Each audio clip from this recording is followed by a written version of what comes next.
We're back with Scoot Talk Sports, back with a couple of friends of mine, and I'm really excited to be back. So thank you very much. Right off the top, I just want to take a quick moment to give you guys a quick little update on what's been going on with the pod. You guys have noticed it hasn't been happening quite at the same frequency as originally planned. Life changes have occurred. A little bit of life changes. I'm starting a new job back at the place that I used to work earlier in the year. So we'll just, as life changes, we're going to probably be a little bit more random in terms of when the availability of people, guests and myself, will kind of determine that schedule. But do look for more episodes. There is some great guests in the works. Especially with the Canadian Premier League wrapping up, there's a few folks with more time, and I'm going to try and take advantage of that as much as I can. So let's get into today's episode. Let's first introduce those who are on here with us. We'll go from top to bottom on the whole live stream here on Twitch. For those who don't know, we do stream the recording of this live at twitch.tv/Scooter, SCOOTR. Screw the E, we don't need it. Tobes, welcome in. Our friendly United States soccer expert who's been prepared and ready for the upcoming window here. Welcome in, Tobes. Nice to see you. Yeah, great to see you, Scoot. It's been a while since I've gotten to ramble about Greg Berhalter and the USMNT team selection, so I'm really excited to get to do that today. By rant, do you mean it's sort of a session of relief? You're able to kind of let go of some of that built-up angst and feelings? Yeah. We'll get into it, but this is one of the worst rosters Greg's called up. Not in terms of like ability, but just like the decisions that he's made. This is one of the worst. I'm looking forward to it. All right. Mm-hmm. And of course, we can't have Tobes without the sort of a compatriot, someone who has citizenship in both countries, but makes it pretty clear which one he favors. Welcome in, Jeffrey P Nesker. You've done a lot of different things. You write, you take part in podcasts for Waking the Red. You do a whole bunch of different pieces. So thank you for making time to join us today, buddy. Always Scoobs.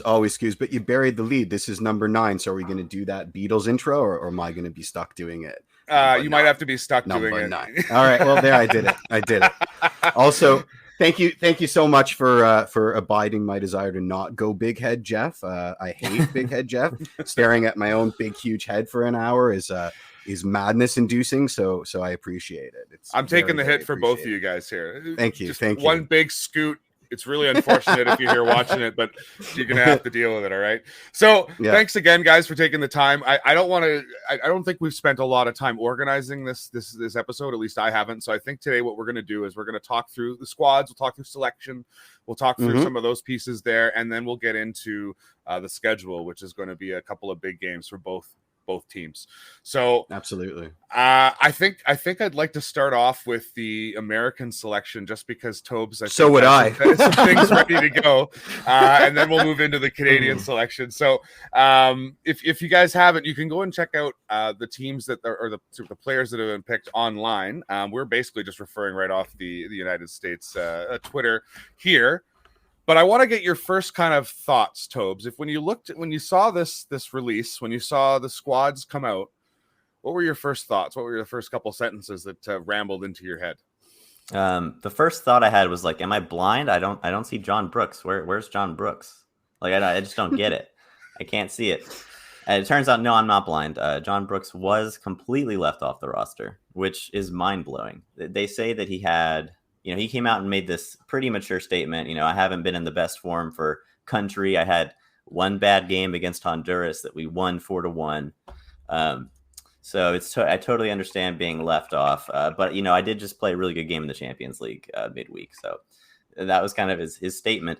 And you read that and it doesn't make any sense, because if you're going to hold John Brooks accountable for one bad game against Honduras, then I have questions about like 10 people on this roster who either aren't playing for their clubs at all, people like Reggie Cannon, who didn't play, came in, played 17 minutes, and then got his knee injured and is somehow in this camp. Questions about Sebastian Lletget, who's been terrible for the team for 9 months now. He was okay before that, but he's been terrible for a while now. I don't understand why Greg's boys don't get the same treatment that John Brooks, one of the only people we have that has World Cup experience from 2014, scored a goal in the World Cup. Great defender on the best defense in the Bundesliga last season. Not so much this season, but he's back into form. He played the last 3 matches. He's been great. So it doesn't make any sense. I'll go to you, Jeffrey. What did you think when you saw that? Was it kind of the same feeling as Tobes, where you really focused on maybe one big player that wasn't there, or what did you think? Well, I mean, I always check in with Tobes now, so my opinions are kind of Tobes' opinions. But yeah, no, I noticed a lot of damage control around this roster, and of course, when I saw Sebastian Lletget, I knew that we were in for a treat once we checked in with Tobes. It's interesting to see who's included and who isn't. I agree with Tobes that this is definitely Greg's guys at the expense of some people that maybe should have gotten a shout. Form appears to have no bearing, which always gives me a bit of pause, because it's like, is he just arbitrary? Like, are these his boys, or is he just arbitrarily choosing out of a hat? There doesn't seem to be a lot of logic in it. And then again, Sean Johnson, how many minutes is he getting from Man City again? But he's your starting number one. That's just hilarious to me. Yeah, we can, when we go position by position, we can talk about. Yeah. Oh, I have so many comments. As long as we're going to talk like that. Also, there's a significant lack of strikers on this roster. Mm-hmm. Significant.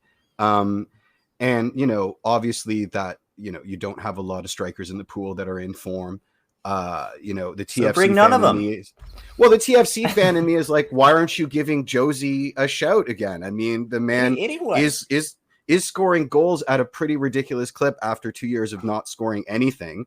Mm-hmm. Maybe he deserves a shout. Like, I'm sad because Josh Sargent isn't there, and any roster without Josh Sargent is a roster that makes me kind of angry. But it's a bit of an island of misfit toys. And is that lack of respect to the opponents? Because I don't know about you, but one of those opponents is El Tree. So maybe you want your best squad in there. Yeah, maybe.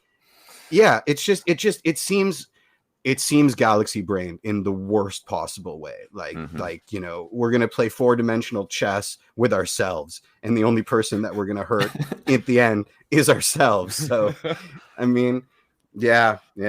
I like that 4-dimensional chess with ourselves. That's something I'm writing it down and saying it's a Jeffrey, but it's definitely mine. Nice. So let's explore this roster. Let's get into a little bit of the bits. I think we'll break it down the way that they did it. I like that 4-section kind of approach. So do I. It's like a PowerPoint in one page. It's really, really nice. You look at the Canadian one, it's just a bunch of big list. You're is this a mess. Party invite? Like, what is this? Because it looks kind of like a party. No, the US one. Same. The US one. I mean, I'm looking at the one that's got the what it now BR. I don't even remember what that stands for. Bleacher Report. Yeah, Bleacher Report. I wanted to say Barstool Sports, but I didn't want to insult them. So Bleacher Report.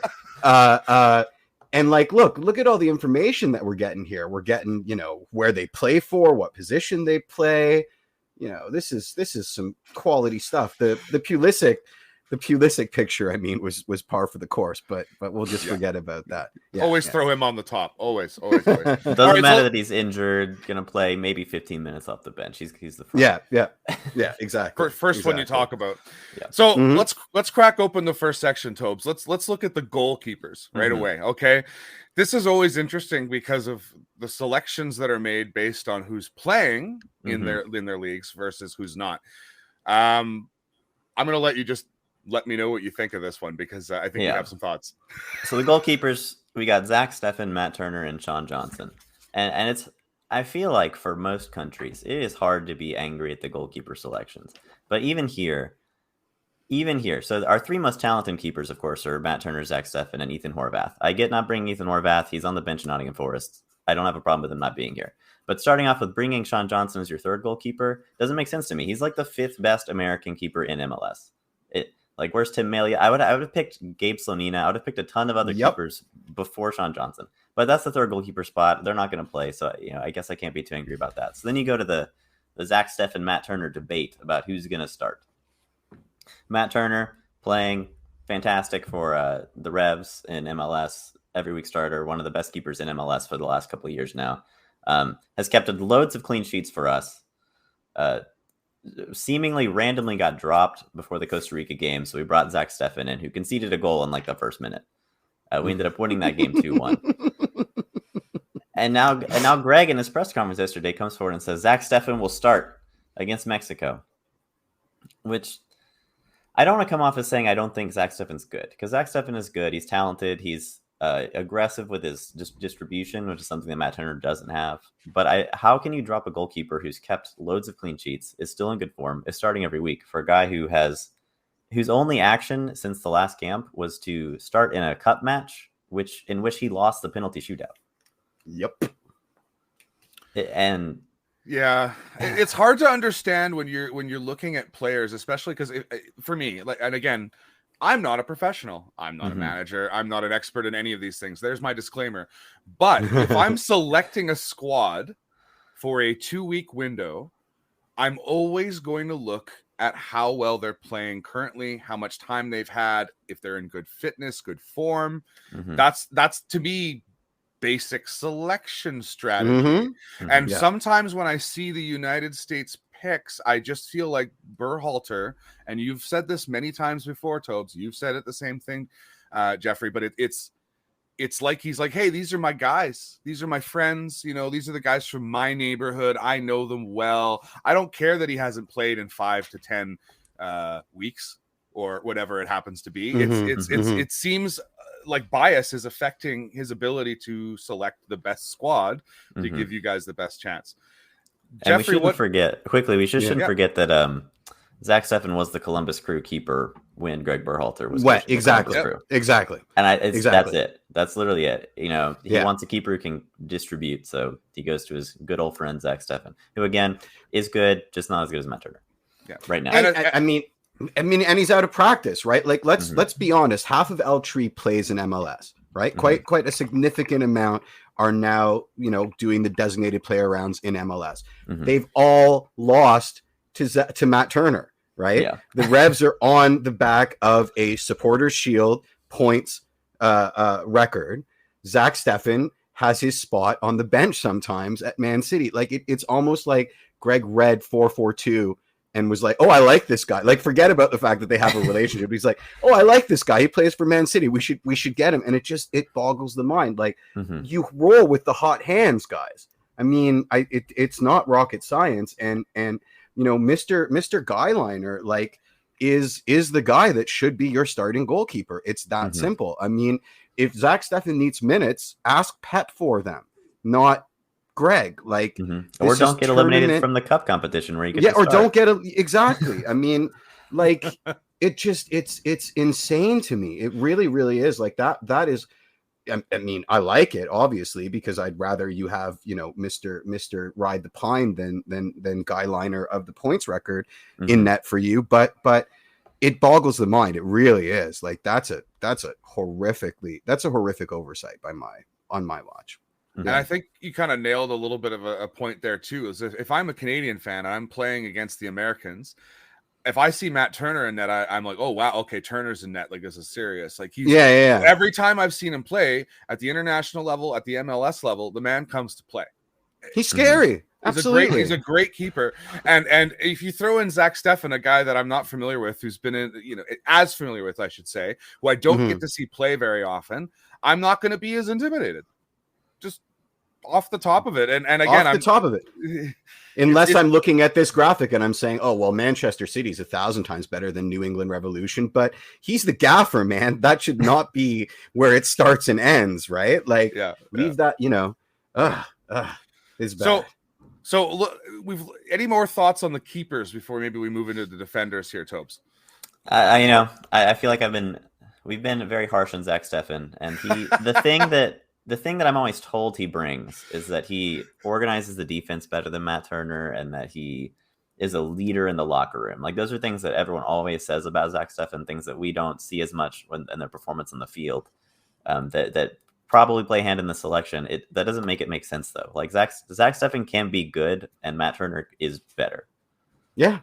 And he's a lead. I mean, I take issue with a leader in the locker room when he's not starting. Too. Like, what locker room? I mean, the second one for the also rans. Start Sean Johnson as a TFC supporter. I love that guy. Just chip him into oblivion. Like, we live in his nightmares. So start Sean Johnson. That'd be terrific. That's what I want. But yeah, I mean, I think that there's a disconnect there. He wants to give I keep going back to the same thing. It's not Greg's responsibility to give Zach's confidence. It's Pep. You signed with Man City. You know, that's your club. It's not your old friend's responsibility to get you back up to scratch. He needs to be brutal in a way that he's not being here. And I think it's going to be an issue for you guys, if I'm honest. I do too. I agree. It's one of those things where it just looks like someone who's an amateur is looking at the club they're coming from and going, well, that's the highest level club there. That person's going to start. And it feels very short-sighted. But I got to make Offside Twice happy here and just say, look, it's like if you're forwards, you're starting Henry and nobody else. It's as simple as that. have to get the GTA Hamilton conversation in here. It's where most of the people in Canada are. That's where our audience is. Yeah. There's no one lives anywhere else. I mean, no. There's no snow anywhere else. Tumbleweeds and sadness. Yeah. We'll get to that when we talk about Edmonton. So defenders for the United States. Again, I don't know if you felt there was a lot of surprises in here. I think there was a shock in terms of who wasn't selected, but in terms of what we know from Berhalter and who he picks, nothing crazy. Tobes, I'll go to you to start again, just because this is the you always go to Tobes. Absolutely. You're the United States guy, you know what I mean? You're rah, you're standing out in the rain with the gun and the American flag type of thing. Defenders, what was your first thought when you saw this group? We've already touched on John Brooks. It's also worth pointing out Serginho Dest absent due to injury, a mysterious injury at Barcelona where he still made the bench for their game, but apparently can't come play for us. So that immediately scares you because that's your best ball playing center back and your only fullback who can really distribute out the back and combine in tight spaces. So we're left with a bunch of defenders who are pretty quick, pretty good at defending, but not great at playing from the back, which I don't want to do it. But back to Zach Steffen, why are you playing why are you playing like a distribution based keeper if none of your defenders are going to be able to receive the ball that you're passing them? We are going to concede. I guarantee this. We're going to concede. Zach Steffen's going to play a long ball over the first, or play like a mid-range ball over the first line of press to one of our fullbacks. They're going to get pressed, lose the ball, and Mexico's going to score. That is going to happen tonight. I am like more certain than I've ever been that we were going to concede doing this. Because, DeAndre Edlin, he's a great defender and he's great providing width. He's very fast. He's not great receiving the ball in tight spaces. Nope. So Anthony Robinson's almost the same player on the left-hand side. Yep. Chris Richards would be the ball-playing center back I'd look to, but I don't expect him to start. I think we're going to start Miles Robinson, who's one of the first names on the team sheet, next to Walker Zimmerman, who Greg likes. But this is one of those cases where Greg really likes him, and he's kind of deserving of the spot. Him or Chris Richards, I wouldn't be too upset. They bring different things. Chris Richards is better at ball playing, and Walker Zimmerman is probably better at dealing with Raul Jimenez. So here's a question, Tobes, before you continue, just because I sometimes I don't have clarity on this. They are going to play a 3-back. Yes. I think Greg could do that. He did that against Mexico in the Nations League final, but I expect the 4-3-3 based on it. Mostly based on his press conference comments. Yeah. I think it's going to be Anthony Robinson, Miles Robinson, Walker Zimmerman, and then DeAndre Edlin as the right back. But then you get to the backup fullbacks, and I just have questions there too, because Sam Vines broke his collarbone, came back to Antwerp, a week ago, and he's the backup left back. That doesn't make a lot of sense to me, but he's one of Greg's guys. Reggie Cannon was, upset about his transfer to Boa Vista in Portugal, refused to play, and then played 17 minutes and went off injured, and now he's here as our backup right back. And then Joe Scally, who's our best fullback, arguably our best fullback right now, played every single minute for Mönchengladbach in the Bundesliga, only made the roster because Serginho Dest was hurt. He was called in late. So he's not going to see the field, even though he should be the backup, or even maybe pushing DeAndre Edlin to start. The fullback backup selections leave something to be desired. Yeah. I mean, on paper, it's a great list. Just for the casual viewer, it's a great list. You're looking at guys, I mean, 2 MLS guys, and that's the long and the short of it, right? So just on knee jerk, you're like, okay, these guys are all over the place, and they're playing in the upper echelons of the European leagues. But then you start to scratch the surface, and nobody's happy at anywhere that they are, and nobody's getting minutes. Disasters at their clubs. Yeah.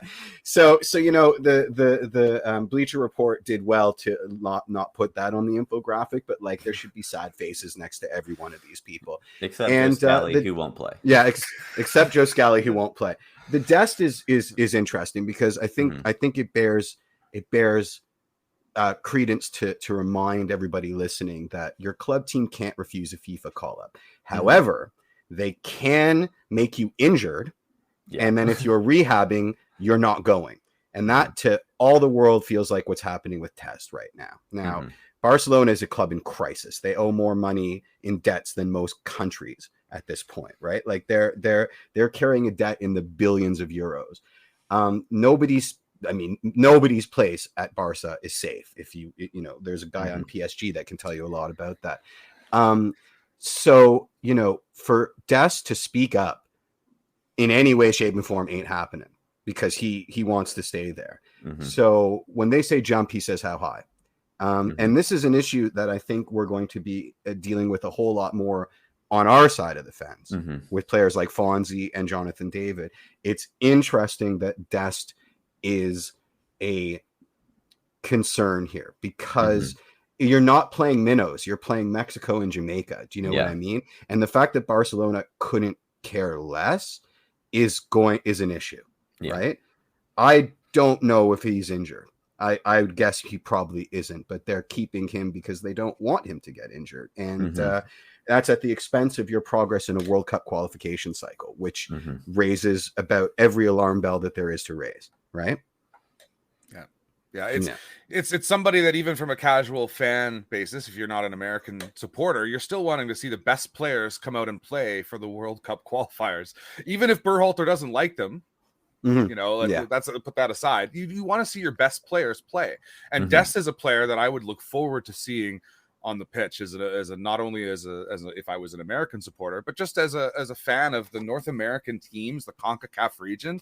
You want to see these players come back, play, and continue that pattern for the next generation and the generation after that to become so normalized that they don't even think about the idea of, let's fake an injury with the club so that I don't go. That whole narrative is not new to us over here. It's frustrating. I mean, this is Barcelona, right? This isn't just any old club. And then in terms of where they are right now, they're in hell. So I can understand their rationale. Right. But it doesn't make it any easier to digest. Right. And it does point towards just how, at the end of the day, just how little power sometimes the Federation has, despite the almighty buck, despite the importance of the games. We're going to see this in Canada because CONCACAF CONCACAF's got a really horrible reputation internationally, and I think it's quite deserved. But these super clubs in Europe are afraid of their players getting knocks, of their players getting hit in the knees, or whatever the case may be. And Dest has a role to play in Barcelona, and Barcelona is as close to a relegation battle as they've been in 100 and something odd years. So I can understand it, but it does give me pause. Tobes, any last thoughts on the defenders? I'll throw also Mark McKenzie, the fourth center back on this roster, who probably won't see the field. Also doesn't make sense. He's glued to the bench at Genk. He's another one with a sad face next to his name, and to be left out. That Mark McKenzie is who everyone's pointing at. This is who John Brooks was left out for, and for someone who's not even playing at Genk to be brought in ahead of John Brooks playing Champions League every game for Wolfsburg. It doesn't make any sense, and it's one of Greg's guys. Mark McKenzie's Greg's guy. Reggie Cannon's Greg's guy. Sam Vines is Greg's guy. Sean Johnson, Zach Steffen. We're seeing it all over the roster. Change the name of the team, guys. Just change it to Greg's boys. Greg's boys. So here's a question. Do you think that there's something more to it? Like, let's put our tinfoil hat on for a second. Do you think that John Brooks is just a dick in the locker room? Or do you think, conversely, circling back to what I was just saying, because they're Greg's boys, they'll go to bat for him? So Mark McKenzie gets a call, and Mark McKenzie goes to his people, his agents, et cetera, and says, look, I'm not even playing for you guys, so just send me on a plane, right? Regardless of COVID, regardless of your worry about me getting injured. Do you think it's easier for Greg to get these guys to suit up for him? Or do you think that you're more inclined that there's just something going on behind the scenes, and maybe John Brooks is kind of a jerk and he smells bad and no one wants to share a locker room with him. I think it's maybe a mix of both. John Brooks's body language in the games specifically hadn't been very good. That's why I was really happy to see him come out with that pretty mature message, because that wasn't really what I was seeing from him previously. But I also think there's an element of, if you're a player, you want to be on Greg's good side. And I think that some players recognize that Greg likes to make kind of deep personal connections to certain players, and he'll do that. And then then their form doesn't matter anymore, because right. They'll go run hard and press, even if they're doing it wrong, and that doesn't matter because Greg has instilled his faith in them, and they're legitimately friends. And I think we're going to get to the midfielders and forwards, but are kind of two of the biggest perpetrators of, they've gotten in with Greg, so they're going to be here no matter what. Here's a question from the chat, and it's from Offside Twice. It's a good question, so I'm going to bring it up for you guys. Sorry to block you there for a second there, Jeffrey, but if a club is going to lose a player for a club game because playing away in Jamaica and COVID protocols, is there an argument to say, why should they give up the player? He goes on to say, devil's advocate, if you're paying someone $200K a week, super clubs see these players or these games as not worth it, which is a very fair point. But I think I'm going to jump in before you guys do. My response to that would be is that as much as football is a business, soccer is a business, there are certain tenets that I think players, fans, and supporters hold very close to them. And one of them is the idea of international competition, and the 100%. Idea that players are free to move back to compete for their countries. I mean, here in Canada, one of the biggest honors for any sports person in any sport is to represent their country. Canada will go nuts over some random sport we've never paid attention to in our entire life, because there is a high-ranking Canadian player suddenly making waves or beating big ranked players, and we all suddenly become the biggest fans of a sport we've never heard of in our entire life or never spent any time on. That's that love of your country. That's the love of watching a player play for their nation. And it as much as absolutely from a business standpoint makes no sense to send them. That's why there's a FIFA mandate. I mean, it takes the decision out of the club's hands. But the second you create a law, there'll be ways to weasel around it, and this isn't a new thing.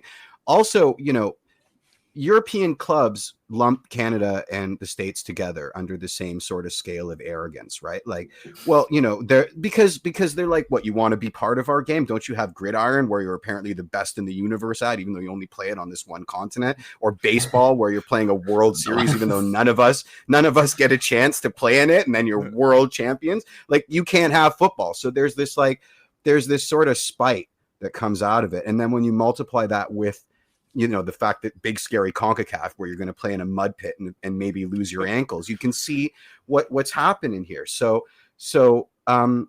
yeah, I mean, listen, if I'm on the board at a super club, I'm going, what the hell are you talking about? But at the same time, that's in the spirit of the game, right?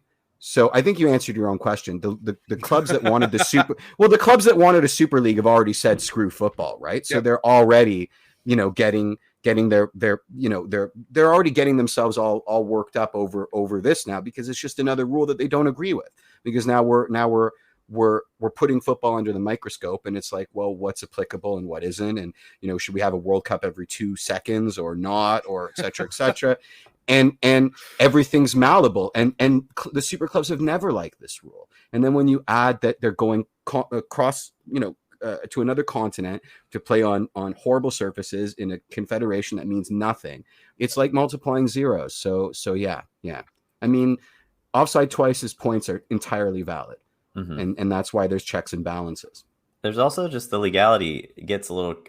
I think a lot of different things get merged together into the same thing, right? Because Serginho Dest coming to play a home game against Mexico, they can't stop it unless they come up with this injury.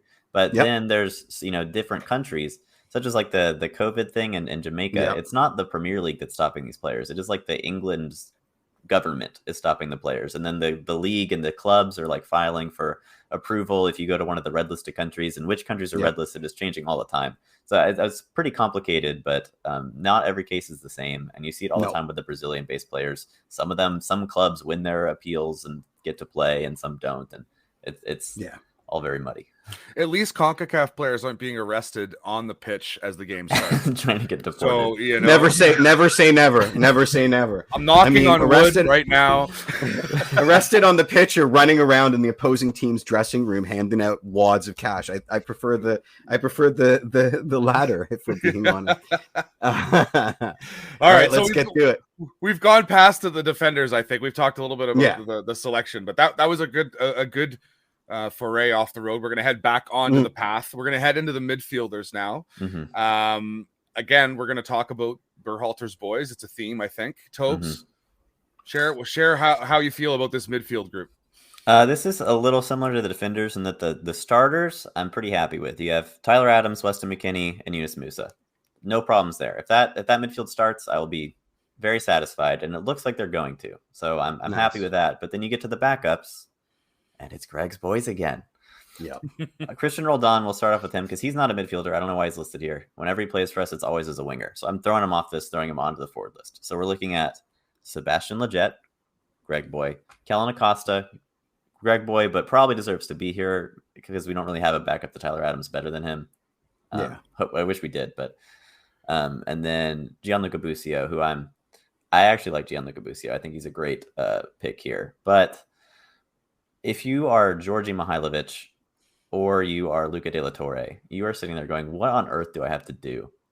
Luca De La Torre came in last camp, was very impressive, then went and bossed a game against Ajax in the Eredivisie, and then gets dropped for seemingly no one because Roldan isn't actually a midfielder. And Georgi Mihailovic, U23 American, most assists in MLS. Didn't even get contacted. No call, no, we're looking at you, no, nothing. He cannot believe this. Like, what does he have to do to get included into this camp? Or to even get a call? Like, you're on the fringes, you're getting close. We wanted to bring you in, but we didn't have spots. There's not even talking to him. So I don't understand. I don't think Greg has an MLS bias. I think this is often stated that he does, but there are MLS players that he could be bringing that are better than the MLS players he's bringing. So I think he has a bias towards his boys. It's a constant theme. I ask the same thing every time I see it. Where is Darlington Nagbe? Where is he? He's gone. I know there's an adversarial relationship, but his stats are ridiculous. I mean, the guy hasn't retired. What I would take him over every last one of these guys, except maybe Tyler Adams, because Tyler Adams plays the number 6 in Berhalter's weirdo way. So he's locked in, but like, I just don't understand it. Like, I would be holding a boombox begging for forgiveness underneath his bedroom window until we made up. And that, like, it boggles the mind. Nagbe is an interesting case, and he's left the complete conversation for the U.S. because everyone's just accepted he doesn't want to go. It was a bit of an adversarial relationship, but he also just went on a rant about how when you go and play away, you have to drink water that you don't know is not clean, and you could be hurting yourself and hurting your family. And he's just seems uninterested, and the Federation has not been kind to him. So I think that's done. Yeah. For people who don't watch him that much, because we have a lot of U.S. fans who don't even know who he is because he hasn't been called in forever. He plays a lot like Yunus Musa. He plays a lot like Yunus Musa. He's like an older Yunus Musa, more mature Yunus Musa, who his passing is good, but his definitive feature is that he will receive the ball on a kind of a half turn, dribble past a guy, make a defender commit to him, and then pass to the vacated space. And that's just how you get easy balls in behind. You showed his passing percentage was unbelievable. That's because he dribbles. It's like in the upper 90s. It's ridiculous. Yeah. He has so many wide open lanes because he just beats people on the dribble when he gets the ball. It's a lot like Yunus Musa. He should be here. I don't know if I agree that he should start. He would probably be him or Musa. Actually, he'd probably start over Musa for me. Yeah. But he should definitely be in the squad without a question.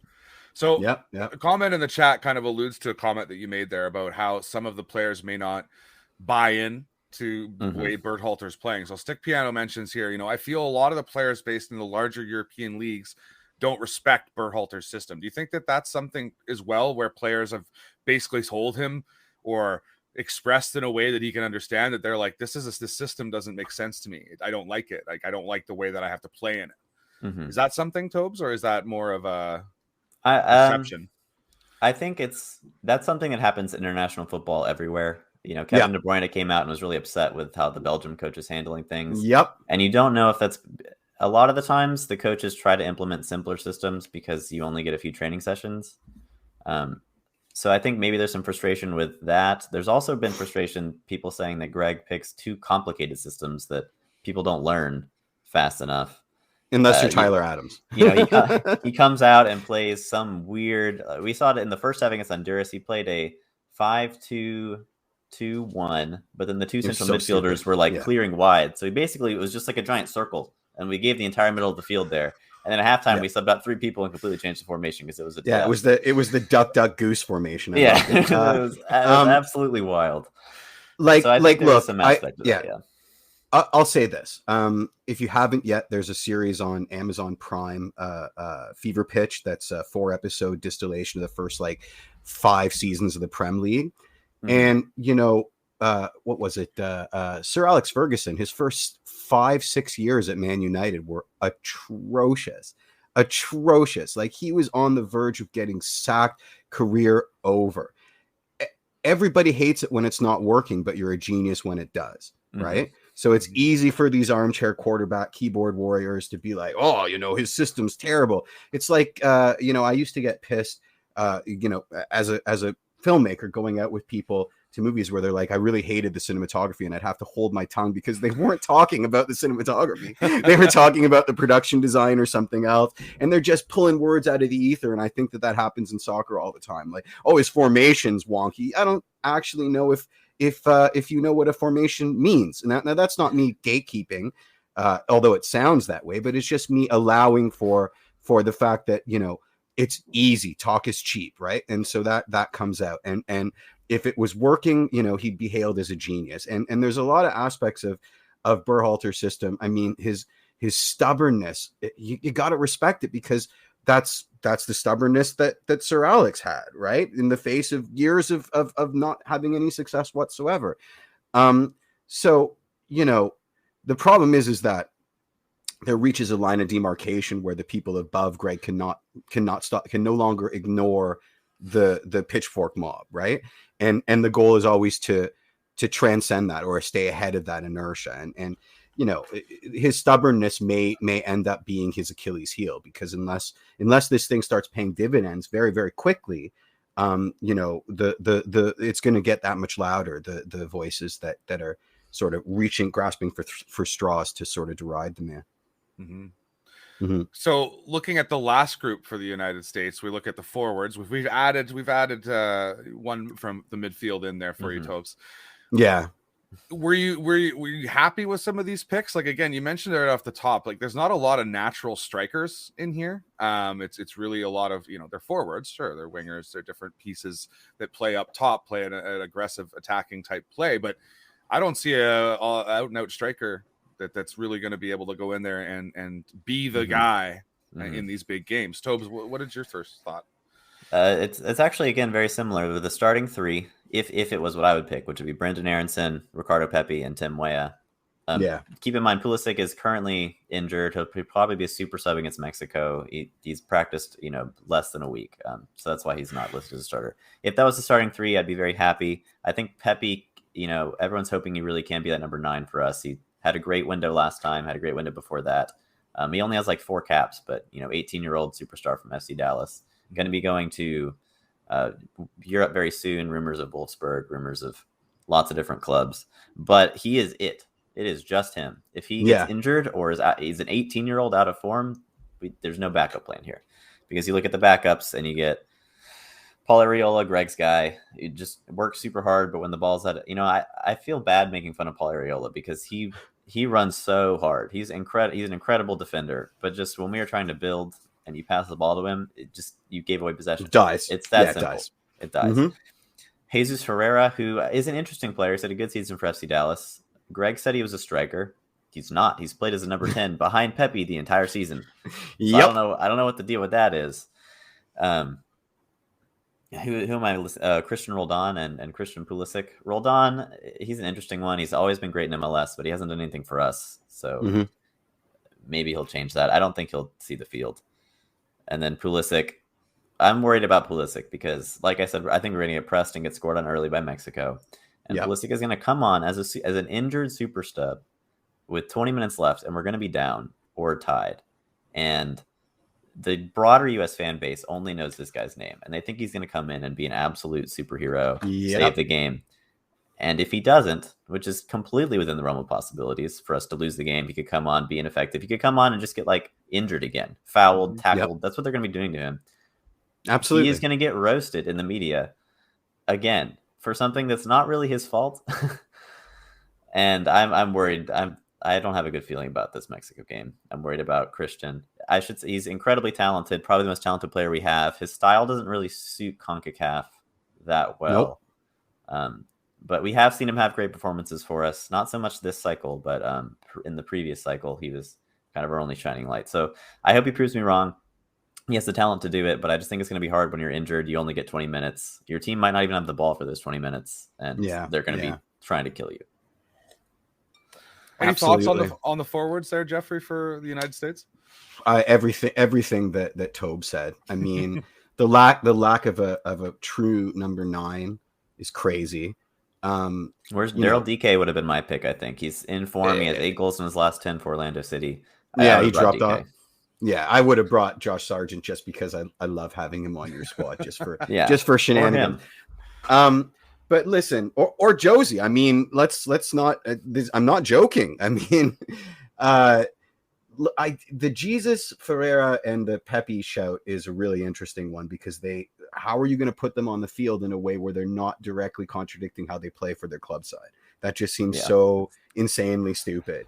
And I mean, there's not a lot of room in a 4-3-3 for these kind of players, and it seems like you're either looking at a formation that plays to their strengths and then kind of abandons the sort of roving 6 that Berhalter likes so much, or you're kind of square peg round holing them. And I think you're going to get the latter, which means that your attacking power is a smash and grab side, and you don't want to play smash and grab against Mexico. Maybe you can play smash and grab against Jamaica, but you want to have some repeatable kind of systematic sort of processes in a game against Altry. And I think you're going into you're taking a knife into a gunfight with that one. Yeah, it's going to be interesting to see how it plays. We're obviously going to see tonight. Tobe's going to be an absolute mess. I'm sure he'll let us know how he's doing between. Oh yeah, the chat's going to be amazing.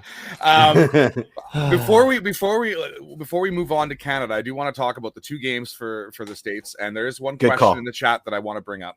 So Offside Twice has a good comment here. Has the USA shifted too hard towards young potential superstars because it helps the brand? Good call. The last 3 to 4 years of the US system seem to have happily ostracized leaders and experienced players. Tobes, I would love to hear what your thought is on that.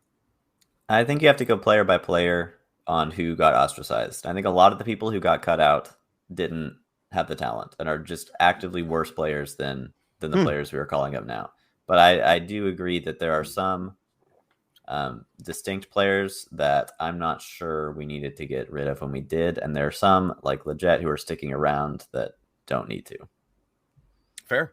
That's good. Fair. Nice, clean answer. I love it. Okay. So it's a good shout. It's a good shout. I mean, I keep wanting to call Offside Twice his human name, but I'm going to protect his anonymity. But it's a good shout. Yeah. Let's not dox the man. Okay. No. I do like what Stick Piano is saying. The Mexico result here. I can't put it here. I'll bring it up here. So Stick Piano added in. Mexico result will come down to Tyler Adams' ability to protect the ball and distribute to other midfielders or wide players in positions where they won't give up the ball. That is a lot to ask of Adams. But is. but I think he's the key. It's a good comment. I would agree. It's no secret that Adams is probably the most important player for our team.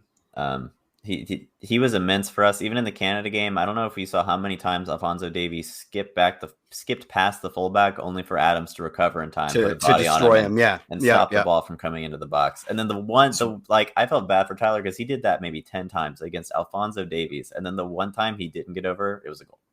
So, well, I mean, he's not the only one. I mean, Alphonso Davies was 1v2 in those situations against whichever fullback and Tyler Adams. But the way he plays for us is immense. The way he's going to build, especially with the defenders that can't really build.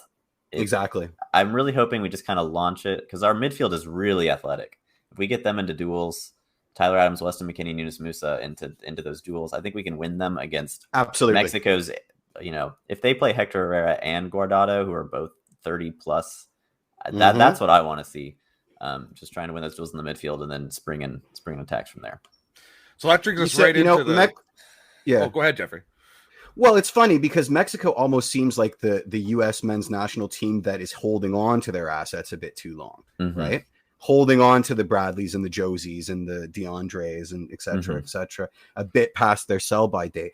I do think you win the midfield battle. I do think those two players are starting for El Tri. I don't think Tata is going to take a lot of chances because if you think Greg's under some heat in the media, Tata's, increased that tenfold. Well, they can't lose to us 3 times in a row. They absolutely cannot. They cannot. So they're coming out with their veterans. They're coming out in the style that's made El Tri. It could be to their detriment. If Tyler has himself a lights out game, he's the straw that stirs your drink without question. Yeah. So I was just going to say, it just brings us right into that conversation naturally about the games that are coming up. So tonight, the States plays Mexico. You're looking at a strong squad coming from Mexico. And as you mentioned, the Mexican manager is under an incredible amount of pressure. I don't think people realize the expectations that are put on Mexico. They're basically told, win everything. And if you lose anything, that's not acceptable. They're considered in their country to be the powerhouse of this conference, this region, and they expect to see it every time. You've talked a bit about where you think the Americans are going to be able to do well. Where do you think the Mexicans are the most dangerous tonight? I'll start with you again, Tobes, just because this is the American team. Yeah, and you did all the research. Yeah. The quick scouting report for Mexico is that their front 3 is horrifying. You got Chucky Lozano, Raul Jimenez, and Tecatito Corona, who are 3 of the most dynamic forwards. It's clearly the best amalgamation of 3, and they are all staking the claim. Maybe not. They're probably not, but they're all, top 1-2 at their position. So they're horrifying. The backline's going to have a hard time. It's going to be up to Tyler Adams to help cover all those people. You get into their midfield. Edson Alvarez at the 6 is very good for them, a lot like Tyler Adams. But then their dual 8s are a bit of a problem. As we said, Hector Herrera definitely will start, but he's getting older. He's kind of a bit more creative. He doesn't cover a lot of ground. And if they play Guardado next to him, who's kind of the same player, their midfield is going to be very slow. So you've seen Tata go back and forth between Guardado and then people like Charlie Rodriguez or Luis Romo or some of the kind of younger, faster guys that try to get in there. I don't know what he's going to do. I think if he plays Guardado, it's a mistake. I think if he plays the kids, it's a mistake because those kids are like excited little puppies. I mean, there's no good option. Yeah. I think there really isn't the midfield battle no matter what. Without question. Yeah. And then you get to their defense. Against us, Nestor Rajo is one of their best center backs, is suspended. He will be there against Canada, so that's good for us. And then another one of their center backs is currently injured. So they're going to be playing Hector Moreno and probably Dominguez from Genoa. So they're kind of hurt there, and then their fullbacks are getting the most flame in their media. They're both great attacking, and they're both poor defending, which I think is why we've seen Canada match up against Mexico so well, because Mexico has so much strength in the wings, and these fullbacks cannot deal with it. We don't have quite as good of a matchup there with Gio Reyna's currently injured and Pulisic's not fit. So I'm not sure we'll take advantage of it quite as much. But I think their defense is shaky. Their midfield is creative, but not very athletic. But then their front 3 is horrifying. Horrifying. Yeah. So here's the ultimate question. Then I'm going to leave it to you guys to let me know what you think is going to happen. We haven't really done predictions when you guys have been on here before. I refuse because I haven't done them yet this whole cycle. So I'm not jinxing it now. Yeah. Jeffrey's going to skip on it, but Tobes, if you were comfortable doing a prediction, what you think is going to happen tonight? I mean, I want to say we're going to win. I have a really bad feeling about this window. I really do. Gio Reyna's been our best player when he's been there. He's injured. We don't have Dest. We don't have Brooks. Pulisic's not healthy. Greg's in charge. I really have a bad feeling. I can't shake the idea that we're going to lose or draw to Mexico and then draw to Jamaica away and leave with 1 point and suddenly be in 4th place because Panama beat someone and just be. I have a stinking pit in my stomach that's what's going to happen. I'm going to predict a 1-1 draw. I think, like I said, Mexico presses us, gets that goal, and I think we get a set piece.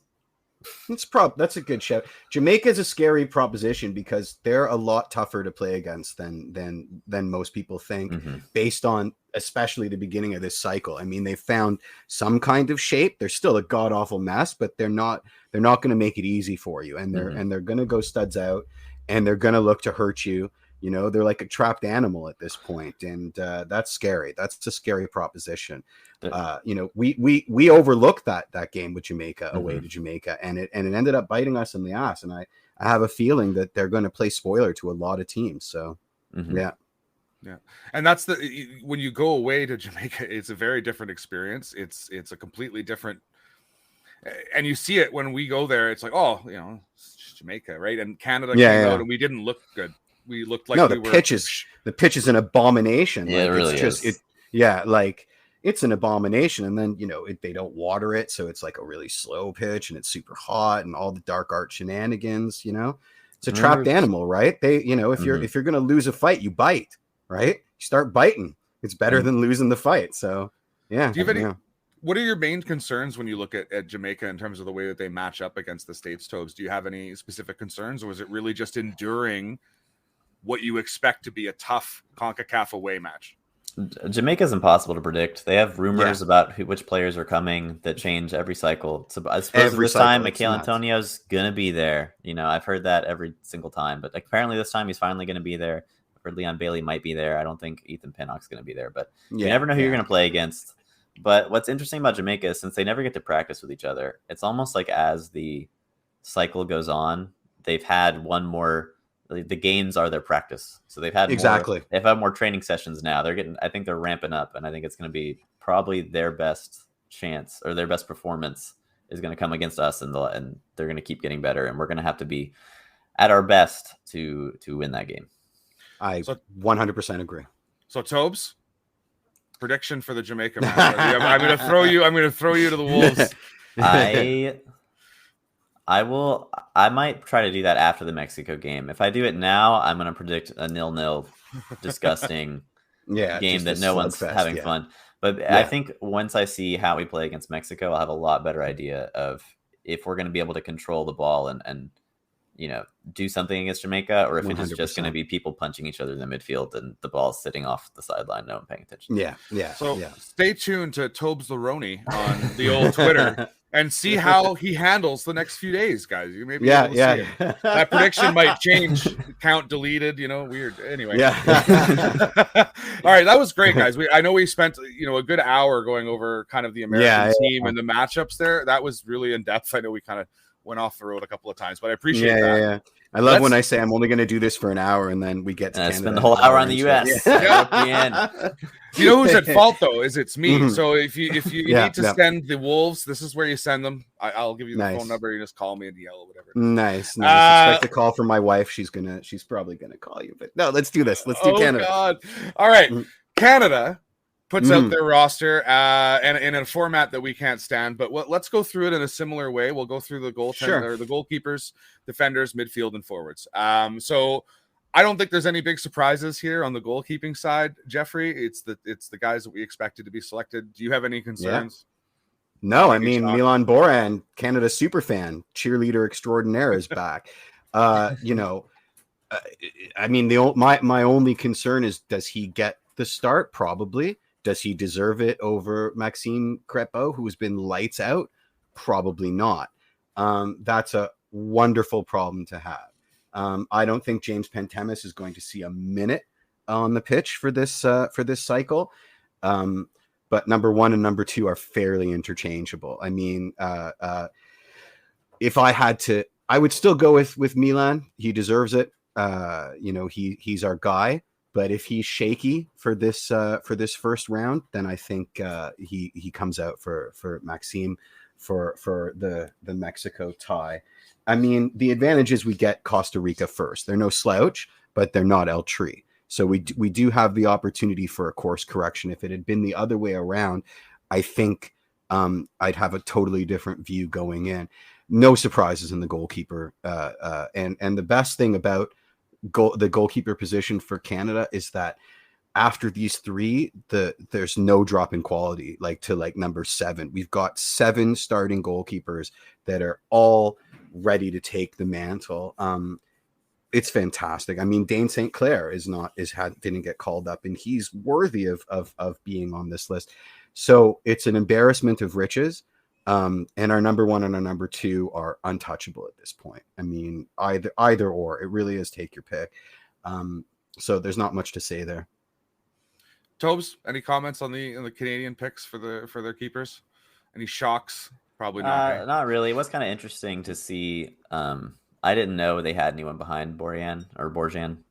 So to see Kripo come into the Gold Cup, make some big saves against Mexico was pretty nice. Yeah. If I remember correctly, Borjan is the captain. Yeah, he does. He wears the armband on. Yeah, he's the captain on. Well, I mean, he's the hype man. That's for sure. Yeah, I'd probably expect him to start then. Just like me too. Yeah, I've always appreciated his energy back there. I mean, he's just, you can tell that he's engaged. He's on guys. He's reminding them of their coverage. He's reminding them of things that are changing. It's not. I love a keeper like that in football. It's something that's really. If I'm a defender, I'd love to have a guy behind me. That extra eyes, that extra information, constant communication. Yeah. I would hate to have a keeper who just sits back behind me and is quiet in his duty. And then yells at you when you do something wrong. Absolutely. Like, just tell me where I need to be. Yeah. No, sir. Like, you scream at me. I feel the same way about sound guys on set, because traditionally they're very, very quiet, and you only find out you had crappy sound when you look at your dailies a day later. And I always say, no. Stop the take. Tell me it's shit. That way I know I need another one. Right. Yeah. So I feel the same way. Moving on to defenders. I mean, listen, when on my own show, when we got EK, I turned to Mr. Cansock, Mitch Tierney, and I said, can Herdman start concentrating on defenders now? You know, since we have every forward, like, let's recruit some defenders. And Mitch kind of took me to task, because with this crop of defenders, you know, we love to deride on them now, which is such a weird thing for Canadian men's national team, where we were just building defenders and we had zero forwards for 30 something years. But we've conceded almost nothing. Like, we've been pretty stout and solid at the back. So they're not showstoppers. The names aren't showstoppers, but we've got, our center back depth always gives me hives. Always. It will perpetually give me hives. Until we get a certain Fiaco Tamori makes a switch over, but we've got deputies on our wing backs, both in terms of in terms of attacking and defensive nous, and I think that can't be undervalued, because of the elephants in the room named Tejon Buchanan and Alphonso Davies, right? So if we want to do the 3-5-2 and have those two at wing back, that's fine. But even in a 3-5-2, we can get Sam Adekugbe, and I almost thought for sure he was called up, but I guess he wasn't. Where's Rich? Oh, there he is. Yeah. No, Richie's in there. So yeah, of course Richie's in there.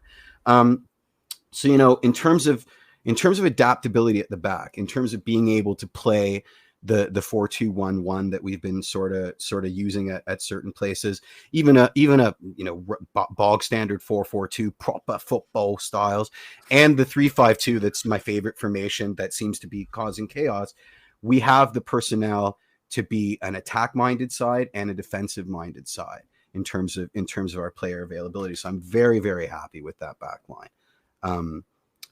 I mean, how can you not be? Yeah, I think it's reflected in the chat there. People are mentioning, Johnson and Larea have really been standouts. They've seen them play really, Johnson, really well. I love him so much. I mean, it's All-Star Johnson. I love All-Star Johnson so much. He's my guy. I don't know if you heard that quote, but he was doing an interview and he said, it's not like there's a huge drop off between number 1 to number 2. And then he's corrected himself. He's like, actually, there may be a pretty huge drop off. I love that humility, though. Like, there's something that's great about a player who understands where they fit and understands their value, but also has the confidence to have a little joy in the idea that, I'm getting to play with a Davies. He's on another level, and I'm gonna make a joke about how there's a tiny drop off, just a little bit. Yeah, exactly. I mean, he's a superstar. Like, for his age to be as just unshakable at the back. I mean, he makes some questionable tackles sometimes because he's aggressive, but that's what you want. I want, especially when you've got some of the propensity for brain farts that come out of Cornelius and Henry as our starting center backs, because you're guaranteed at least one per game from either of them. So yeah, I mean, listen, it's not a sexy back line, especially at center back depth, and pundits will consistently point to that as an error, as a weakness. When you look at our midfield and you look at our forwards, of course it is. But I don't think that it's deserving of the snark that it's getting. And I do think that we've got it under wraps there. What I do enjoy, Jeffrey, is at the beginning you talked about how you were the snarky one. You were then put in your place, and then came to the conclusion that the snarkiness needs to stop. I loved it. It was a journey. Well, I mean, I'm not going up against Mitch Tierney. Mitch Tierney's Mr. Cansock. When he says something, you agree with him. Otherwise you face his wrath forever. Tobes, what do you think of our? I was just going to say, Tobes, we've let you sit there for a while. What do you think of the selection on the back end? From an outside American perspective, the story of the defense is obviously Alistair Johnston, who's Canadian Miles Robinson. Kind of, if you're an American fan, that's the equivalent. Absolutely, super strong. Good call. One of the best defenders in MLS. Probably your best center back at this moment. Richie Larea, who's been great on either fullback slot. But then the story past that becomes Herdman is so good tactically. He always gets it right, where to set the line, when to press, and what formation to play. That it kind of. I'm not going to say these other players are weak, but he's getting more out of them than their talent probably. More out of them than they are talented, which makes you wonder if Canada did have a bunch of really super good center backs, like what would Herdman be able to get out of them? Yep. I had that question, but it's not really a concern. That's a great for me. show. It's just more like Herdman's going to get it tactically right to kind of cover for the other defenders' weaknesses. And yeah. And we haven't even talked about Kamal Muller, who has also been a revelation for CF Montreal. But no, I agree with you. I think that's a perfect summation. They're playing above their skill set because of the tactical assuredness and the fact that our midfield has some absolute monsters in it. So that's a pretty good segue. I mean, let's I mean, what are you going to do? You've got, you're talking about a situation where Piet probably doesn't get the lion's share of minutes by consequence of the fact that you've now got a partnership in Eustachio and Kay. That's your first choice partnership. And that also leaves Jonathan Osorio on the outside looking in, and he's Mr. CANMNT's national team at this point. That midfield is stacked. I mean, Atiba Hutchinson's the man's 38 years old, and he's kicking ass and taking names. Like, it is a beautiful midfield. Sam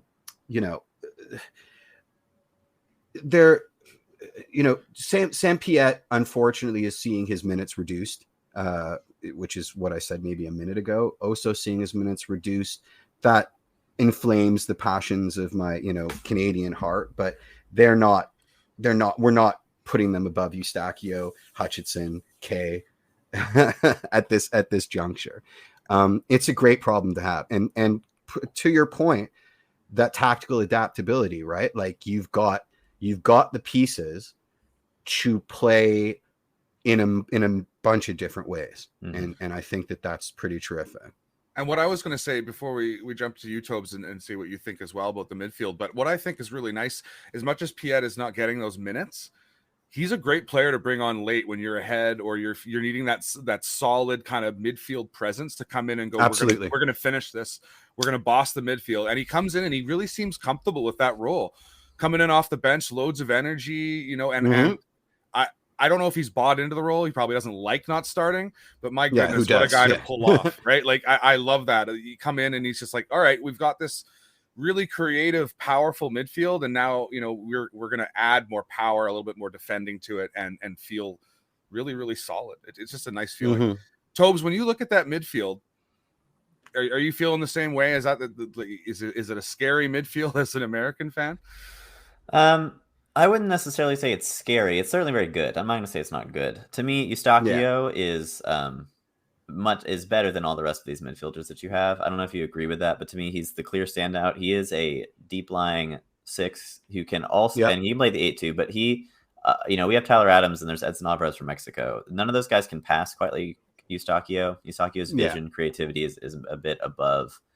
He's not as, physically gifted as Adams and Alvarez, but he's a different kind of player. So I like watching him. He's a different kind of player. Yeah. I think he's above the rest of these guys who, to me, they all kind of seem like they're quality, good players. You can be confident in them, but I'm not sure I consider the rest of them, Hector Herrera level game changers or Weston McKennie level game changers.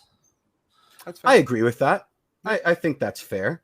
I think Mac is a lot better than that suggests. I mean, Mark Anthony Kaye, his role is so interesting when he plays for Canada, especially when he plays with Eustachio, when he lines up with Eustachio.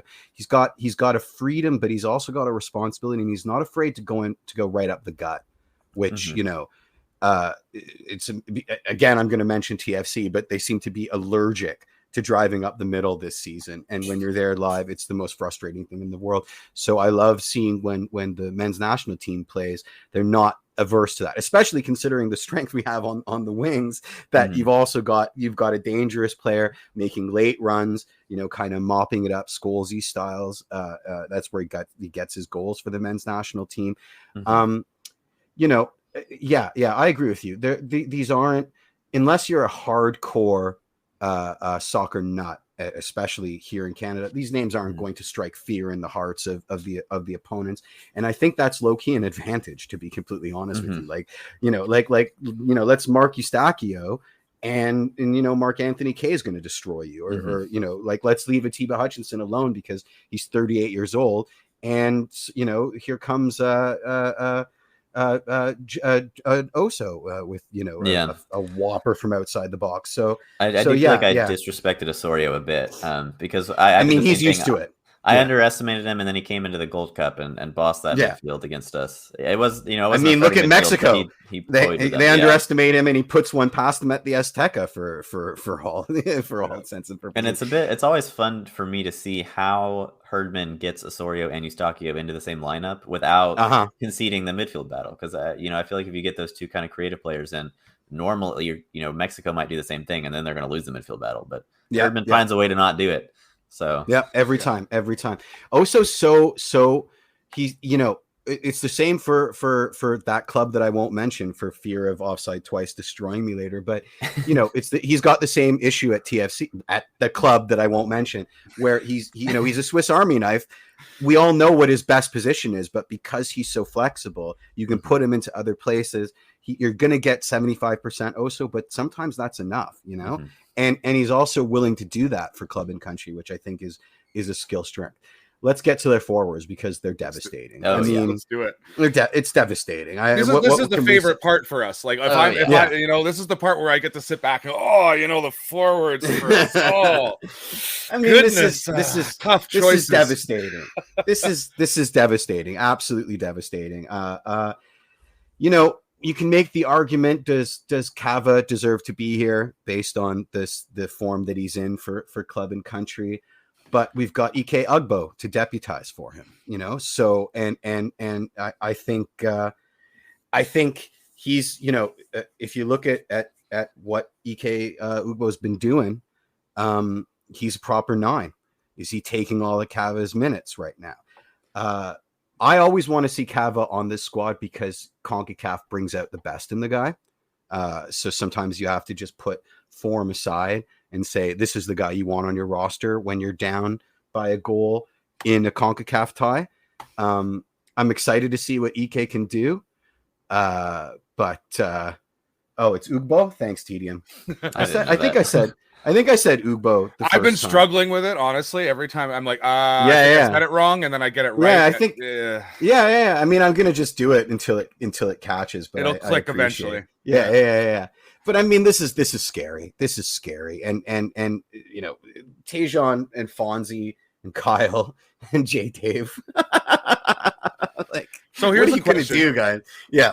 Here's a question, because obviously we know who's going to start. We know who's going to get the majority of the minutes with this group. We feel, as you can tell, Tobes, we're feeling a little bit, blessed with riches in this particular position right now, which is not something we're used to, and we're certainly reveling in it, and that's certainly something to talk about. But do you think Ugbo's going to get a start?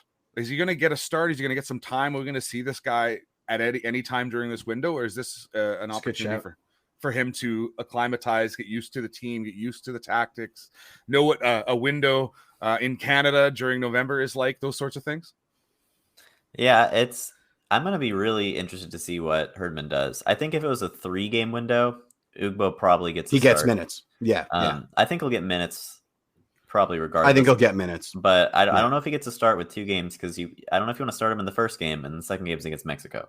Yeah. So I feel like it's going to be kind of hard to get him a start. I don't know what Herdman's going to do with this lineup. There's too much. You have to leave someone on the bench. You have to leave multiple people on the bench.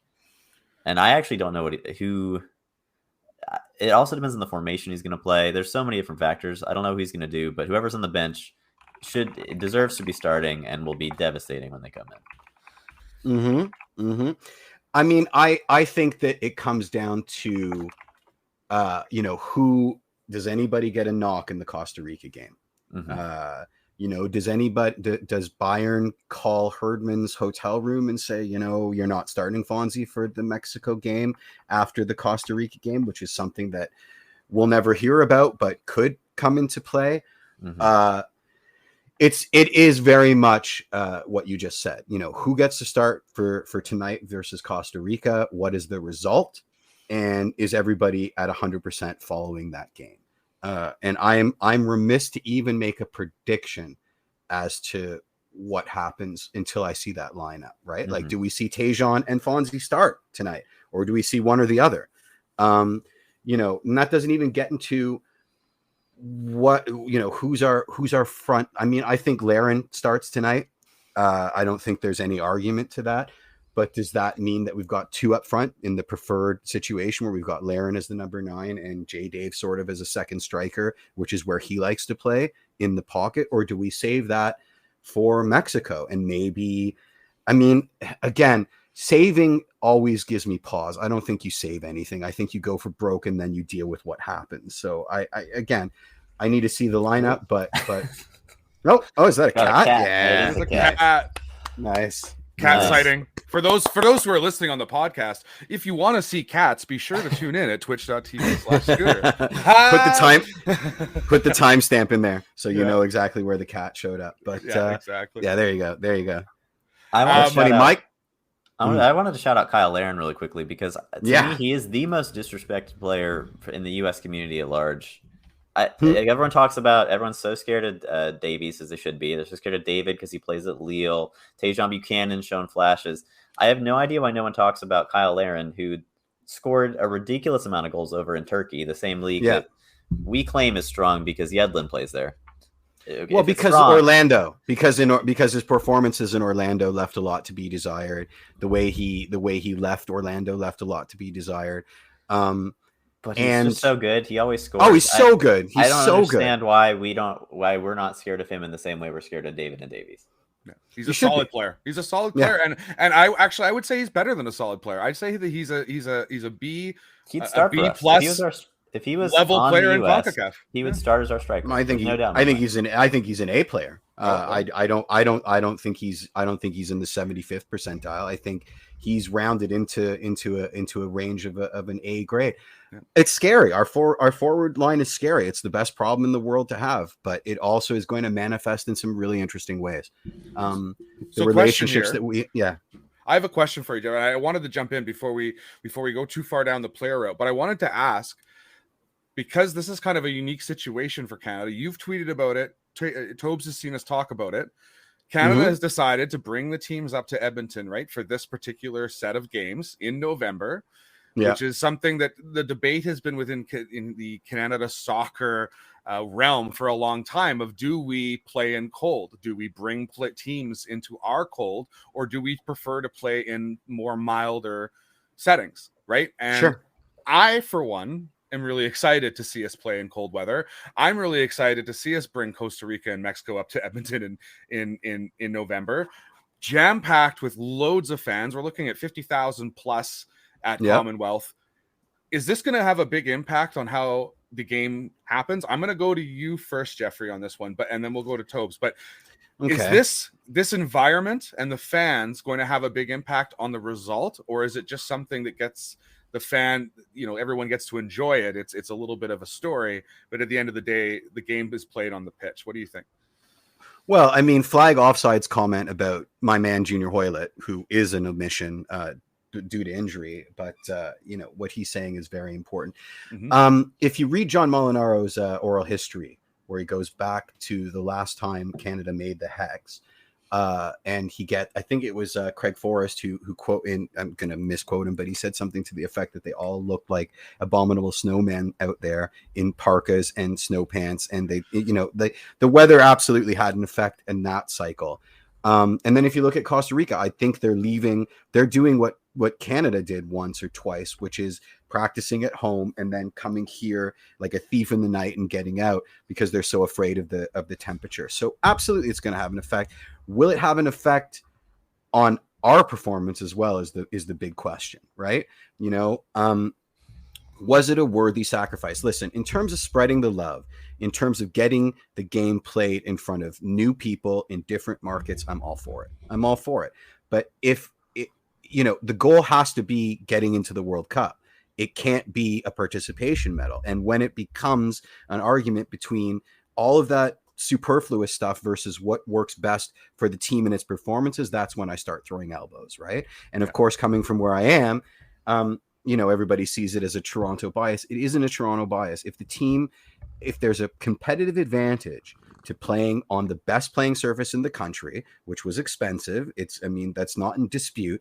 BMO Field has hybrid cis grass. No one else does. They're playing on turf at Commonwealth Stadium. And the fact that, a lot of them are coming from Europe, and it's a much quicker flight to Toronto from continental Europe than it is to Edmonton. I know that's, now we're talking semantics, like we're talking 45 minutes over an hour and something, but an advantage is an advantage is an advantage. And I have it on very good authority that there were two major reasons behind putting these games in Edmonton. One was Alfonso wanted it, and two was as a precursor to the World Cup in 2026. At a certain point, FIFA has to send representatives to these stadiums that are looking for the upgrades and all the other hoopla that needs to be put into place. Canada, that is often public money. So to activate that public money, you have to create certain inertia, and getting FIFA in at this early stage and rubber stamping Commonwealth will lead to funds being unlocked at that public money sphere. So it's an attempt to kind of do that. So those are both good reasons, but they do not supersede competitive advantage. And that's my fear here, right? Like, a friend of my show, should be a friend of all of us, André Gagné-Ruzik. He went to Edmonton, and during the day he's like, "Oh, this is great, this is fantastic." And the second the sun went down, he's like, "Holy crap, this is cool!" Right? So it's the general experience. I imagine that everything's good. Yeah, but qualifying for guitar offside would unlock far more money, but this is, they got to start. This is Canada. We got to start getting through this red tape as early as possible. So opportunity, Before we jump to Tobes, I just want to say you're right on it, Jeffrey, because it's a much more complicated conversation when it comes to unlocking public funds to get. Oh my God! Done.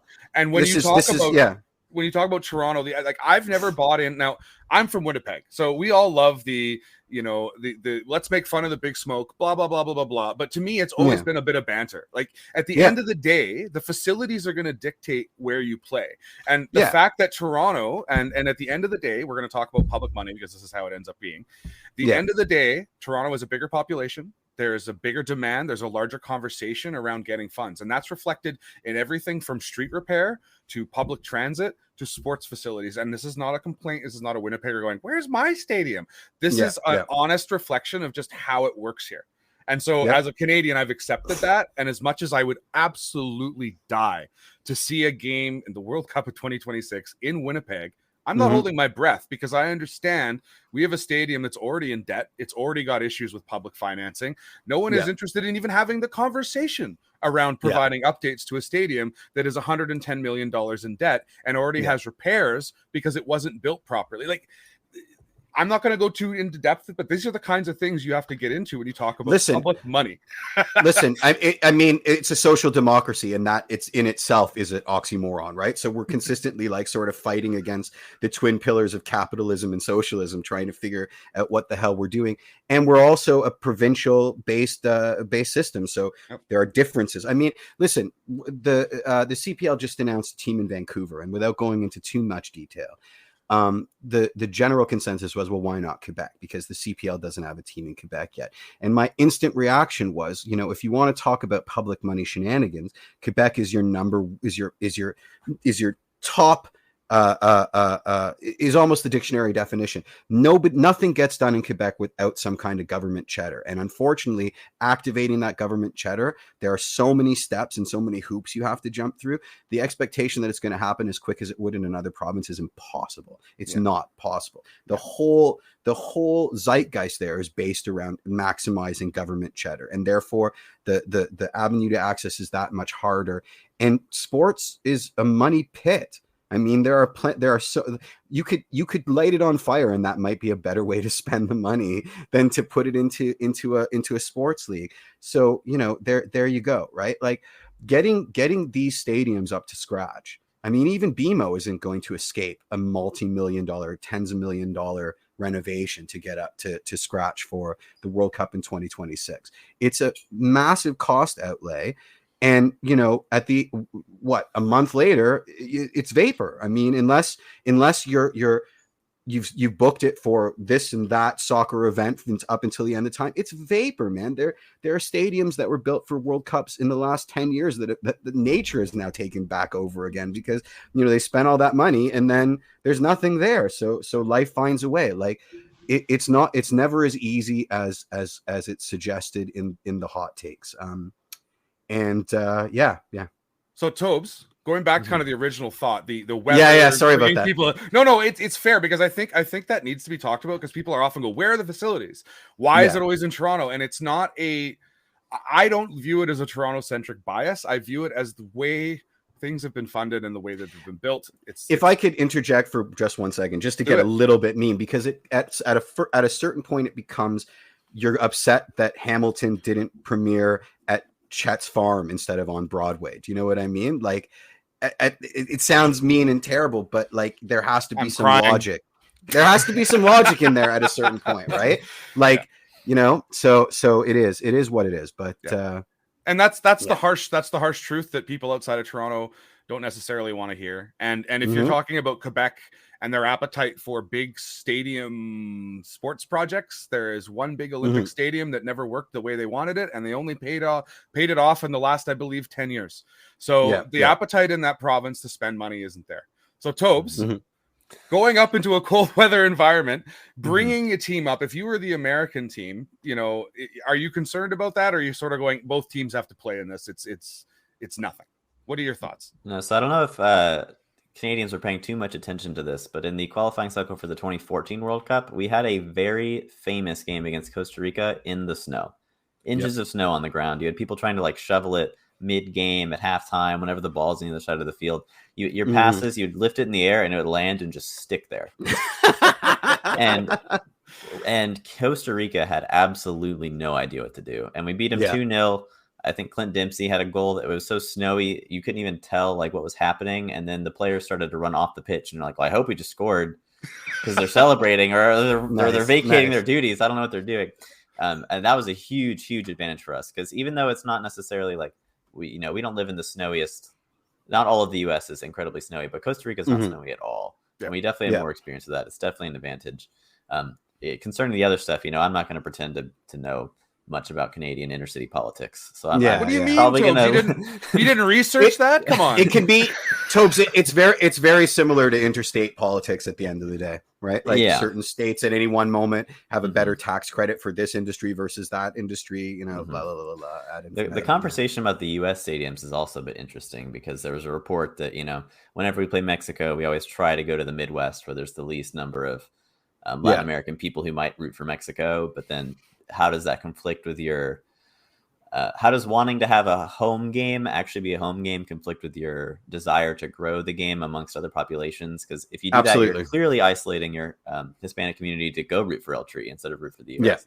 It's a big conversation. I am not entirely sure where I land on it yet. I think it's I land on the don't charge obscene amounts of money well, that's to sit in the nosebleeds.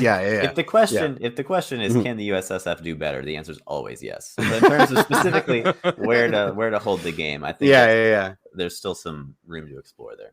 To be fair, I think every federation, you could say that about them, that they could all do better. There's always something. 100%. Is there examples of people doing great stuff? Yeah, but let's never rest on your laurels.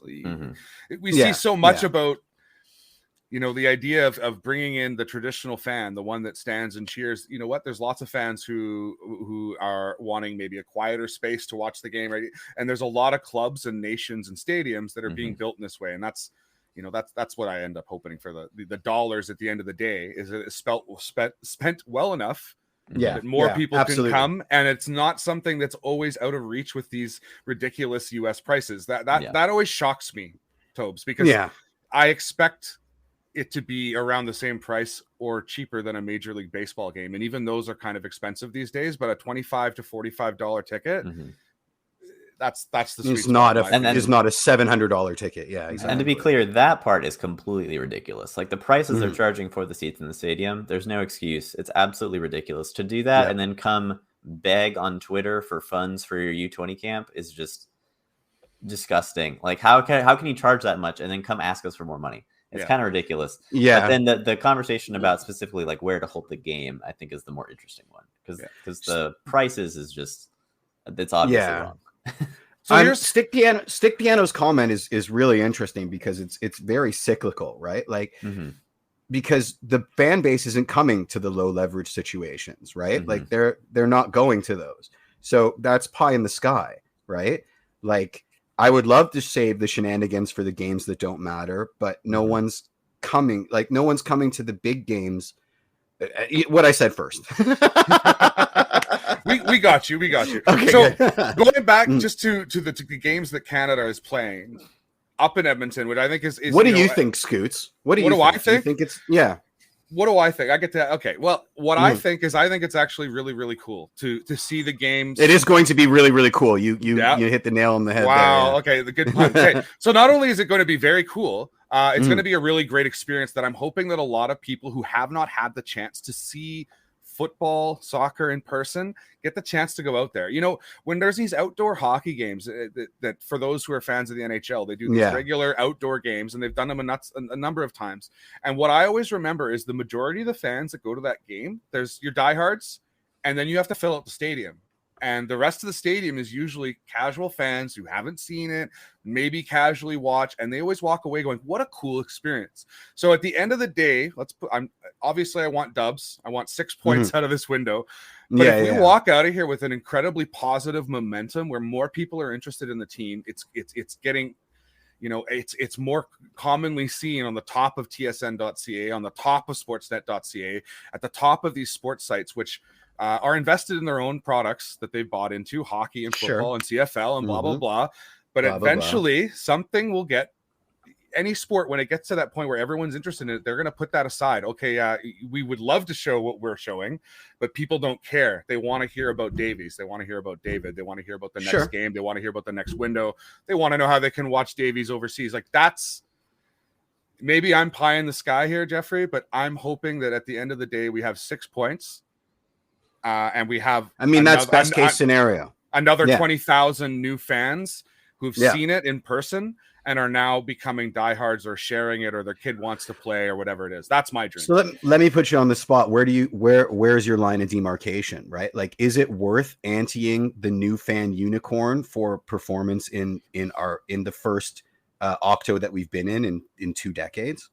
I think there's a balance there. I would never want to put our competitive edge at risk. I would never want to put the goal of winning not to be the number one thing. I think success. Do you think we did here?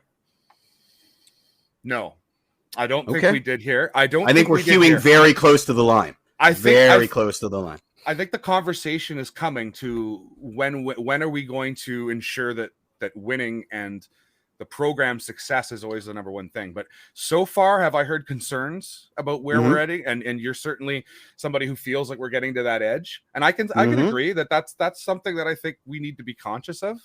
But we also need to grow. We also, on the other hand, need to be cognizant that if we want the things that we want for this country, for the programs, for even the Canadian Premier League, we need to absolutely pump it. And we need to do it in a way that not only encourages people to come out who've never been there before, but also encourages the fact that we're going for dubs, we're going for wins, and we're going to constantly try to get better. If we're not trying to get better, I'm one of those people who believes that if you're not trying to improve, you are hurting yourself. And if you're not constantly looking for that next upgrade, which should be in the center back area if you're out there hurting just listening, that's how I feel. So I've ranted a little bit there, but I think that, if we have a conversation and we end up in Newfoundland as some sort of tribute to 1986 without considering how it affects how we're going to play, is the pitch in good shape, all those sorts of things. We're doing this wrong. Yeah. Then we're doing it wrong. As much as I would love to have a game out in Newfoundland to celebrate that 86 kind of memory, 100%. It has to make be it a friendly. Right. Yeah. And it could be part of our celebration tour. Yeah, let's think far ahead and dream. I mean, you don't see the Mexican national team play anywhere but the Azteca, right? And I think that's a consequence of not having a national stadium, like at least rubber stamping a national stadium, right? Because then it opens the floodgates to this conjecture. And Mexico is not a small nation either, right? Like there are El Tri fans that are down in the Horn that have never been to Azteca, right? And they probably feel more tossed aside than the Winnipeggers or the Edmontonians that are screaming bloody murder, right? It's something that's coming up in the forward view as this team grows in stature and grows as a draw. It's yet another epochal moment that's going to occur. And this is not me vouching for BMO to be the national stadium, right? Like in about 2 weeks, you're not playing there until next year, right? It's as simple as that, unless you throw a bubble over it. And that wouldn't work either because but like it is what it is. And it's interesting because it's a similar issue with the States too, right? Is this idea of, do we play in one place that is our kind of training hub, our center, or the place that we're always going to perform and train? And if you talk to Olympic athletes in many countries, the idea of having a national center is something they all rave about. They love it. They want to go to the same place. They train there all the time. Well, they're creatures of habit, right? Like, but we're unique in the world of the world of football is very Eurocentric. The idea that things are closer than they are here. When we talk about away days, we talk about the national stadium in England is, in comparison to our country, is all within reach. You can take a train, you can get there, relatively within a day or shorter to be able to watch the game in London. We don't have that option here, and the Americans don't have that option, and the Mexicans don't have that option. So it's something that I think will always be a debate.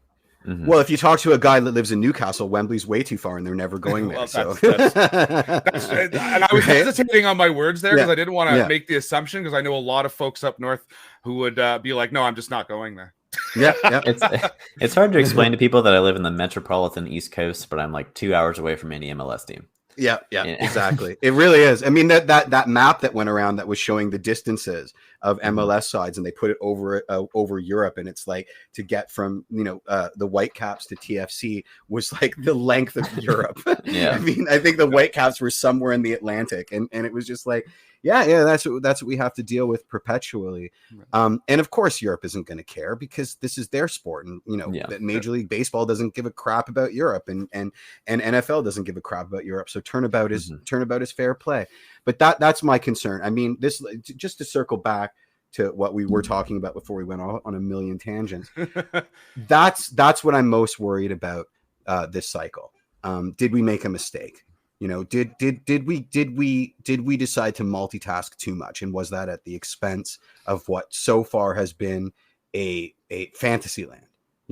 Was this a step too far for our burgeoning men's national program? Did we bite off more than we could chew? Did we give priority to something that we shouldn't have? Was it that important for these FIFA guys to go to a full Commonwealth Stadium? And was it worth 2 points or 3 points? That if you put a gun to my head and said, what is your number one fear? That's it there in a nutshell. It has nothing to do with the lineup. It has nothing to do with the opponents. It has to do with this decision that we've made.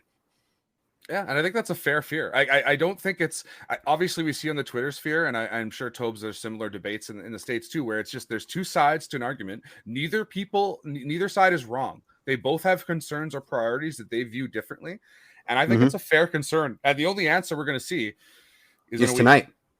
Yeah, right. Like tonight, and yeah, that's very kind, Scoot. And the U.S. Twitter community, there's two sides, and they scream, and they're both wrong. Oh, well, you know me, I'm just trying to be nice. What can I say? So finally, there's many sides in CanSock Twitter, and they all hate Toronto. Every last one of them, except for hey, listen, we're cold out here. We don't have a lot. No one talks about us. So to make sure you can't get out of your house, you can't actually leave your house today. Yeah. You got a snowstorm the likes of which no one's ever seen. Yeah, it's a good thing that my friends who decided to drive to Edmonton made the decision to go a day or two early, I'd say. Yeah. Oh, nice. Anyway, last question, kind of topic before we wrap up here. The two games. Cheers. We're not going to ask Jeffrey to make predictions, but I'm going to go ahead and I'm going to make them because I like to be all right. Let's on go. edge. So Mexico tonight. I think it's going to be a Costa Rica win. tonight. All right, sorry, Costa Rica tonight. Mexico. Yeah. Costa Rica tonight for the States. I think it's going to be Costa Rica for Canada tonight. Got a lot of words out of my mouth there. Here we go. Yeah, that was a lot. That was two. I think it's going to be 2-1 Canada. I think it's going to be a late goal for Costa Rica. I think we're going to go up 2-0 in the first half. Awesome. You're writing that down, aren't you? I can hear you. Yeah. And Mexico game, I think it's going to be a 1-1 draw.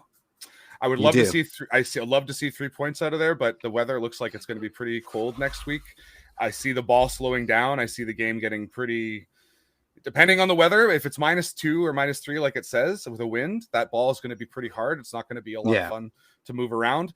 But if it's +1 and snowing, that could be a very different game. That's the kind of interesting part about this temperature that we're at right now. Is either going to be just above. And that kind of nice, you're out and you're like, oh, it's winter and it's nice. Or it's going to be that blast of cold air with a warmth and high humidity where you feel like you're not wearing anything and you're just being blasted with cold air. Yeah, your testicles basically live in the back of your throat kind of weather. Absolutely. Yeah. It's a secret Canadians have learned to survive over the years. So we'll talk about it on another episode. But hey, big thank you guys. We've gone over time. We sure have. Big thank you to Jeffrey and his partner for being as patient as they have been with. Did you hear that, Alicia? You're getting a thanks. with going over time, we had a lot more to talk about than I expected. That is totally on me. So thank you guys. No, we knew it. We love doing these. We love it. This is so much fun. I love doing this with you two guys. It's fantastic. So before we go, I do want to give you guys a quick opportunity, just a quick shout out. Let me know where people can get a hold of you. Jeffrey, why don't you jump ahead and go first there? Where can people find your work or any of your podcast activity these days? Go to Waking the Red. It's we talk about the team that will not be named, and occasionally we talk about other teams that we like. I'm on Twitter with hot takes all the time. So find me on Twitter at Jeffrey P Nesker. And go Canada. Tobes, where can people find you? Any last words for the folks here? Yeah, just at TobesLeroney on Twitter. I'm pretty Go ahead. I was gonna say, look for the moose. Yeah, look for Yeah, the look moose. for the moose. That's the current profile picture. I knew he was going to Inside say the joke. moose. I knew he was going to say the moose. I'm I love it. attached to I the love moose. I don't want to get rid of it, even though I know it's like bad. It's very Canadian of you, so you I should know keep the moose. it's Yeah, a bit yeah. odd, isn't it? I want to go on record saying that I think this Costa Rica game for you guys is a bit of a trap game. Costa Rica's better. Me too. They're better earlier in the window when their players aren't tired. I think you're going to draw Costa Rica and beat Mexico.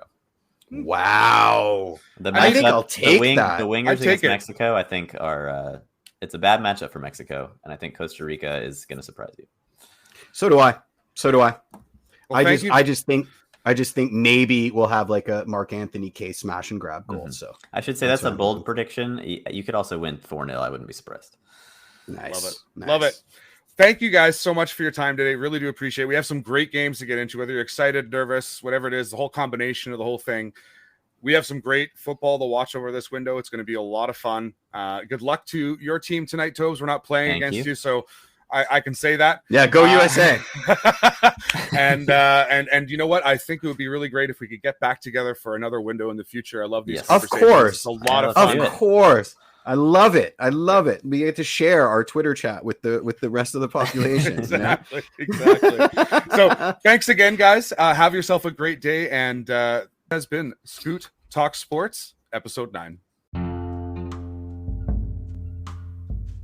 Thank you so much for listening. I really appreciate your time with me. You can find all the previous episodes on your favorite podcast app just by searching Scoot Talk Sports. You can also find us on YouTube if you're interested in watching the old video on demand. But hey, this episode is recorded live on Twitch Sports, and you can actually be part of the episode by following at twitch.tv/SCOOTR. That's Scooter. And joining us on Monday and Fridays at 12 p.m. Central Standard Time. You can always connect with me on Discord, TikTok, Instagram, and Twitter. If you want to find out all the ways and all the links, just go to Twitter, search _SCOOTR, and you can find my profile and click on the link. Let's talk soon. Thanks again so much for listening.